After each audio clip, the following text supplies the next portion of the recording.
ফুটন্ত গরম দুধে ম্যাগি দিয়ে ডিনারে বা ব্রেকফাস্টে এই রেসিপিটা বাড়িতে বানিয়ে দেখতে পারেন।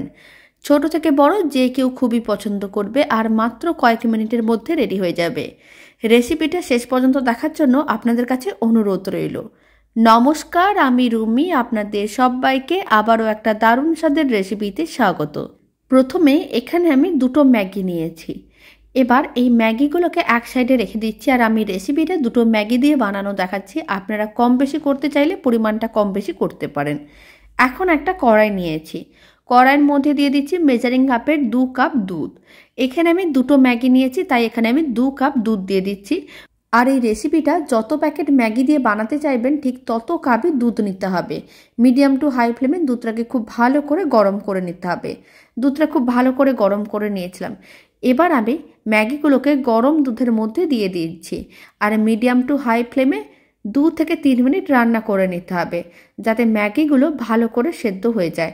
আর এইভাবে একটু উল্টে পাল্টে রাখতে হবে, যাতে দুদিক দিয়ে খুব ভালো করে রান্না হয় বা ভালো করে সেদ্ধ হয়ে যায়। এইভাবে দুধের মধ্যেই সেদ্ধ করে নিতে হবে। আর খুব বেশি টাইমেরও প্রয়োজন পড়বে না, 2 থেকে 3 মিনিটের মধ্যেই ম্যাগিগুলো খুব ভালো করেই সেদ্ধ হয়ে যাবে। প্রায় 3 মিনিটের মতন মিডিয়াম টু হাই ফ্লেমে রান্না করে নিয়েছিলাম। ম্যাগিগুলো ভালো করেই সেদ্ধ হয়ে গেছে।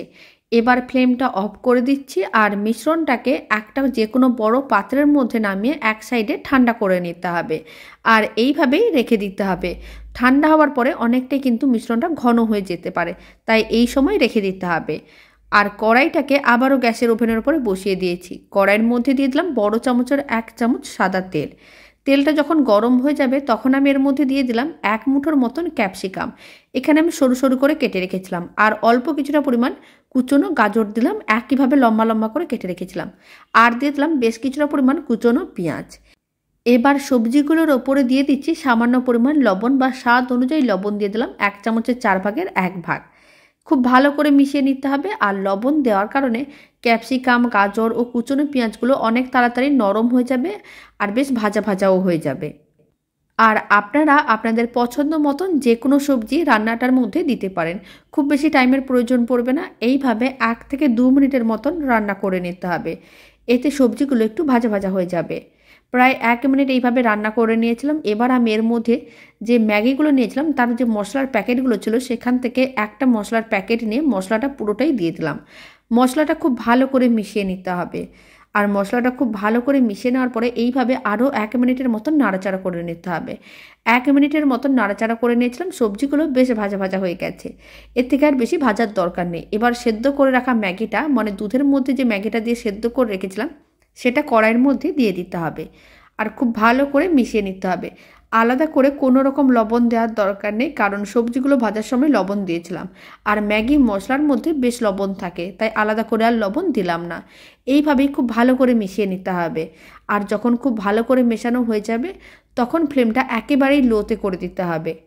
আর রান্নাটির উপরে ছড়িয়ে দিতে হবে কিছুটা পরিমাণ চিজ। আমি এখানে স্লাইস যে চিজগুলো হয় সেখান থেকে এইভাবে অল্প অল্প করে ভেঙে ছড়িয়ে দিচ্ছি। আপনারা চাইলে মজরেলা চিজও দিতে পারেন বা নাও দিতে পারেন। আর আমি দিয়ে দিচ্ছি 1 চামচের মতন মিয়োনিজ। এখানে টমেটো কেচাপটা দিলে খেতে ভালো লাগবে না, তাই টমেটো কেচাপটা দিলাম না। তবে যদি আপনাদের টমেটো কেচাপ খেতে খুবই ভালো লাগে তাহলে আপনারা দিতেও পারেন। এখন সমস্ত কিছু লো ফ্লেমে আরও 1 মিনিটের মতন নাড়াচাড়া করে নিয়েছিলাম।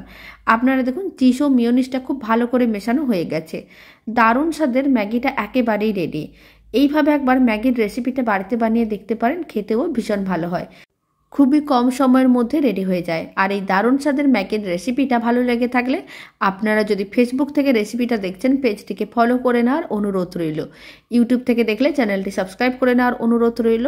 পাশে থাকা বেল আইকনটি প্রেস করে নেবেন নতুন রেসিপির আপডেট সবার আগে পাওয়ার জন্য। বাড়িতে বানালে কমেন্ট বক্সে জানাতে একেবারেই ভুলবেন না খেয়ে আপনাদের কেমন লাগলো। আর এই দারুণ স্বাদের ম্যাগির রেসিপিটা শেষ পর্যন্ত দেখার জন্য আপনাদের অসংখ্য ধন্যবাদ। তো চলুন ভিডিওটা আমি এখানেই শেষ করছি।